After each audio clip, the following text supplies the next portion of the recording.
திருச்செந்தூர் ஐயா வைகுண்டர் அவதாரபதியில் 193வது ஆடி திருவிழா தேரோட்டம் வெகு விமரிசையாக நடைபெற்றது.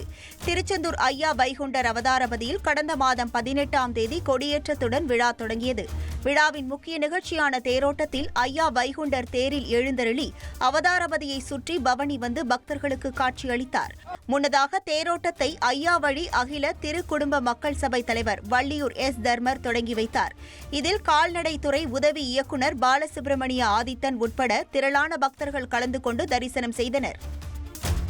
சேலம் மேட்டூர் அணையில் 16 கண் மதகு பாலத்தில் 30 கோடி ரூபாய் மதிப்பில் நடந்து வரும் தூண்கள் மற்றும் வளைவுகளை பலப்படுத்தும் பணி, சுரங்க கால்வாய் பராமரிப்பு பணி உள்ளிட்டவை குறித்து ஆய்வு செய்யப்பட்டது. இதில் ஆய்வு செய்த நீர்வளத்துறை திருச்சி மண்டல தலைமை பொறியாளர் மேட்டூர் அணையின் வலது மற்றும் இடது கரை சுரங்க பகுதிகளை பார்வையிட்டார். மேலும் அவர் அணையில் நடைபெறும் பராமரிப்பு பணிகளை ஆய்வு மேற்கொண்டார். மேட்டூர் அணை கட்டுமான பணி தொடங்கி 100 ஆண்டுகள் நிறைவான நிலையில் இதன் நினைவாக நினைவு தூண் அமைக்க அரசிடம் அனுமதி பெற்று நடவடிக்கை எடுக்கப்படும் என அவர் தெரிவித்தார். தந்தி டிவியின் சப்ஸ்கிரைபர்ஸ் அண்ட் ஃபாலோவர்ஸ் குடும்பத்தில் நீங்களும் இணையுங்க.